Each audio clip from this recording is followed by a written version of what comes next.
Hello, my name is Marianne, and this is the story of my romance with Vincent. I just turned 60, and for the first time in a very long while, I've started looking at myself with new eyes. Not as a mother, not as a grandmother, not as the woman who spent decades taking care of the house and everyone else, but as someone who, finally, began taking care of herself too. The truth is, I wasn't expecting anything new at this stage of life. I thought the time for surprises had been left behind, somewhere between my first loves and the youthful dreams I abandoned along the way. Life has been kind to me. I had a loving family, 2 daughters who are my greatest joy, and a marriage that, although it ended, left behind both flowers and shadows. I moved forward, not out of bravery, but because you learn to keep walking even when the ground changes beneath you. On my 60th birthday, I received a curious gift, a voucher for a tattoo. My daughters laughed as they handed me the envelope. "You always said you wanted one, Mom, but never had the guts." I smiled, trying to hide the flutter in my stomach. "I had the desire, not sure about the courage," I replied. I kept that voucher tucked away for weeks. Every time I opened the drawer, it looked back at me, a silent invitation to something I couldn't quite name. It wasn't about the ink or the pain. It was about permission. Permission to mark my skin as a way to mark a new chapter. Looking in the mirror at 60 is an exercise in tenderness. The lines on my face tell stories. My hair, now more silver than brown, reminds me of the years I've lived. And my body, well, it no longer fits the mold of magazine pages, but now I see it with a kind of love that only came with time, a love without rush or demands, a love that knows beauty lives in what we carry inside and spills out through our eyes, our hands, the way we listen. Accepting that gift was, without me realizing, the beginning of a transformation. I didn't know that walking through the door of that tattoo studio would stir something deep inside me. It wasn't just ink on skin. It was a declaration. I can still reinvent myself. Maybe that's the most beautiful part of growing older. You stop caring so much about what others expect and start listening to what your soul has been whispering all along. And mine, in that moment, was asking for change. Not a revolution, just a spark. A symbolic gesture that said, "You're still alive, and there are still stories waiting to be lived." I walked into the studio with my heart beating faster than usual. It was a different place than I had imagined. I expected something loud, packed with young people and blaring music, but instead, I was welcomed by a quiet, intimate space. The walls were covered with artwork, delicate and bold lines, bursts of color, like each design was whispering a story. The air smelled of ink and anticipation. I took one hesitant step, then another. It wasn't fear, but that flutter of knowing you're about to do something you can't undo. A kind young woman greeted me and asked me to wait. I sat on the couch, trying to look calm, but my hands betrayed me. I looked around, searching for some kind of sign, some invisible push that would say, "Go on, Marianne. This is just the beginning." "Marianne?"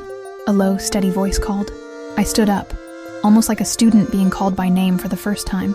I followed the voice down a hallway into a room lit by soft light, with windows open to the breeze. The chair sat in the center like a strange kind of throne. He asked what I wanted tattooed, and I showed him the drawing, a small lavender sprig, simple and delicate, just like the memory of my grandmother rocking me to sleep. "Lavender, that sounds like there's a story," he said, eyes on the sketch he was beginning to outline. I smiled. "There is, but I'd rather keep it between me and my skin." He nodded without pressing, honoring the silence. Then he pointed to my arm, where the tattoo would go. I sat down, took a deep breath, and then he placed his hand gently on my skin. Something shifted. I don't know if it was his touch or the care with which he placed the stencil, but there was a presence in him that disarmed me, a quiet that said more than words ever could. I closed my eyes for a moment. My body responded with a sensitivity I had forgotten I even possessed. "You okay?" he asked, maybe sensing the sigh I hadn't meant to let out. "I think it's been a long time since I felt anything like this," I said, not even realizing how much I was revealing. The needle started. The pain was tolerable. More than that, it was almost welcome. A focused kind of pain that tethered me to something ancient and new all at once. With every stroke, it felt as though I wasn't just drawing a lavender sprig. I was sketching a beginning, a permanent reminder that I'm still here, alive, aware, able to feel everything with every cell. When he finished, he cleaned my arm gently and asked, "Was this your first tattoo?" It was, and I doubt I'll forget it. His name was Vincent. I didn't learn that until I was already in the chair, heart fluttering more than I wanted to admit. There was something about him that threw me off balance, and it wasn't just his nearness or professionalism. It was the way he existed, quietly, as if he didn't need to speak much to be felt. His body was covered in tattoos, each done with visible care. But what struck me most was the contrast, a strong presence on the outside, and a gaze that was serene, almost gentle, a gaze that seemed to see me before I said a word. "It's going to hurt less than you think, Marianne," he said softly, yet with certainty. The way he said my name, like someone who'd been saying it for years, calmed me. I watched his hands, steady, confident, the veins, the sure movement. "Have you been doing this long?" I asked, trying to hide my nerves behind casual talk. "Over 20 years. I've tattooed all kinds of people, but women like you, they're rare." He looked up, and in that moment, I knew he wasn't just talking about age. "Like me?" I asked, unsure of what I hoped to hear, with that calm, with that look, like someone who's lived so much, but still carries a spark of discovery. "You can feel it." Those words went right through me. It wasn't just a compliment. It was as if he'd read something I didn't even know I was revealing. I slowly realized that what he stirred in me wasn't just about attraction. It was the way he didn't rush, how he honored the pause, how he let silence exist between one sentence and the next, and yet filled the space entirely. Vincent wasn't a man who needed grand gestures to be noticed.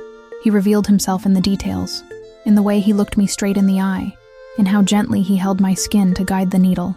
And that kind of presence, full, patient, still, moved something in me that had been quiet for too long. If this story has already stirred something inside you, this is a good time to like the video and subscribe to the channel, because what comes next will move you even more. As he traced the lavender, I had the distinct feeling that he wasn't just tattooing my skin. He was seeing the layers life had left on me, and somehow, welcoming them all. "You seem really calm," I said, almost confessing. "That's because I like listening to skin. It tells more than the mouth ever will." He smiled, but didn't look up. It was the kind of smile that comes from understanding unspoken things. When he finished, he lingered a second longer, studying my arm. "Turned out just the way I imagined," he said. "But I think this tattoo will end up meaning more to you than the design shows." I simply nodded. I was still absorbing the encounter, not just with him, but with myself. Because sometimes, all it takes is a genuine look, a full presence, and we see ourselves again, as if for the first time. I tucked the aftercare cream into my purse and whispered a quiet thank you. I was almost out the door, heart still fluttering, when I heard his voice again, calm and low, as always. "Marianne, do you like wine?" I stopped, turned around, surprised. He stood in the doorway frame, arms crossed, a slight smile on his face. It wasn't a cheap line, nor a casual invite. There was something in his tone that made me stay. "Depends on the wine, and the company," I said, trying to sound light, though my cheeks were warming.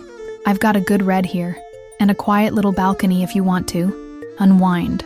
Sometimes after a first tattoo, it's good to breathe." I took a deep breath. Part of me wanted to politely thank him and walk away, return to my well-organized life.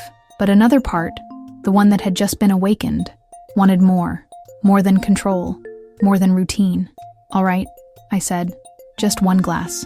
We walked down a narrow hallway to a small balcony behind the studio. A few plants, soft light, a rustic wooden table. He opened the wine with a calmness that seemed to be part of who he was. He poured us each a glass. We sat across from each other, and the silence wasn't awkward. It was the kind that holds you, that lets you hear what words can't say. "You seemed different today," he said after a sip. "More open, but also a little scared." It was the first time in a long while someone touched me, without rushing. "I'm not used to that," he nodded. "Most people aren't. We rush through everything, even feeling." We talked about life. He told me he started tattooing after turning 30, that he lost his father young, and that he learned to listen to people's silence, because sometimes silence was all they had left. I spoke about my daughters, about my marriage, about the version of Marianne that got a little lost in the demands of everyday life. And somewhere in that conversation, I realized I wasn't nervous anymore. Vincent listened attentively, but without intrusion. His eyes met mine with a quiet intensity, as if they were saying, "I understand," even without words. And I felt it, in every pause, in every glance. "You're not an ordinary woman," he said, almost in a whisper. "Some people come here just to get a tattoo. But you looked like you were searching for something. Maybe I was. Or maybe I found something without even realizing it." He chuckled softly. "Could be you found it." And in that moment, I knew something had shifted. Somewhere between a sip of wine and a conversation that felt like it had started long before that. Evening, I felt it. This wasn't just a meeting. It was a beginning. Quiet, delicate, but impossible to ignore. That night, after the wine and the talk that felt like it had cleared the dust from my chest, I drove home in silence. I didn't turn on the radio, didn't touch my phone. I just let the sound of my own thoughts keep me company. And in that intimate quiet, I began to notice I was covered in marks. Not just the one on my arm now, but others, much older and deeper. They weren't visible. They were marks left by time, slowly, almost imperceptibly drawn. Marks from sleepless nights when the kids were little, from decisions made alone, from hugs given even when my heart was tired.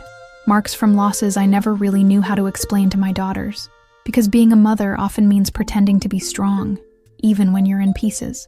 Marks from silences inside a marriage that once was love, then became routine, and finally, goodbye, as I applied the cream to my new tattoo. With the gentle touch Vincent had shown me, I realized that this small act of care was already symbolic, a quiet recognition that yes, I had lived a lot, and because of that, I now carried a kind of beauty that wasn't measured in mirrors or numbers, a beauty that belongs to those who've walked through fire and still choose tenderness. I sat at the edge of the bed, looking at my reflection in the window. "You're still here, Marianne," I whispered, like greeting an old friend. Still alive, still whole, even with all the cracks. Because deep down, that's what life does. It cracks us, carves us, reshapes us.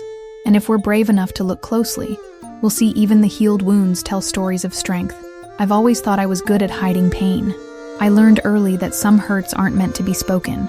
But out there on that balcony, while Vincent listened not just to my words, but to what was between them, I felt something different. I felt like maybe I didn't have to hide anything anymore. That there was dignity in my scars. That the marks others couldn't see weren't failures. They were memories, survivals, proof that I loved, that I lost, that I started again, that I was whole, even when I felt split in two.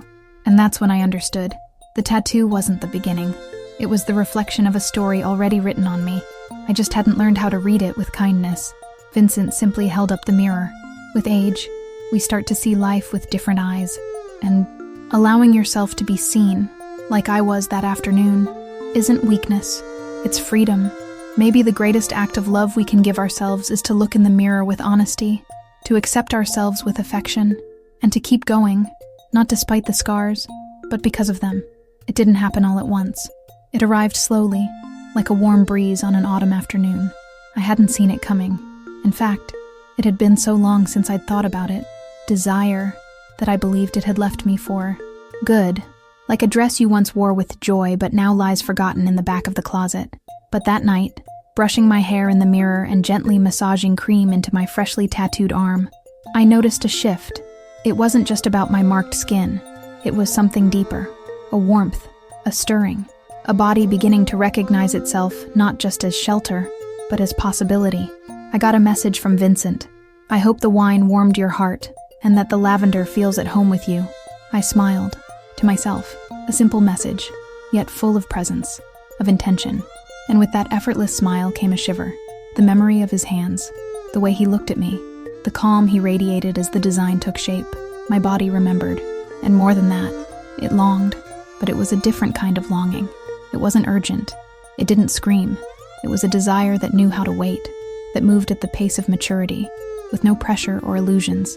A desire that honored the curves time had drawn, that found beauty in slowness, in a kiss imagined before it happened. A desire that didn't ask permission, just returned quietly, as if to say, "I'm still here, and so are you." I lay down, but sleep didn't come quickly. I kept thinking about the way Vincent listened to me, like everything I said mattered.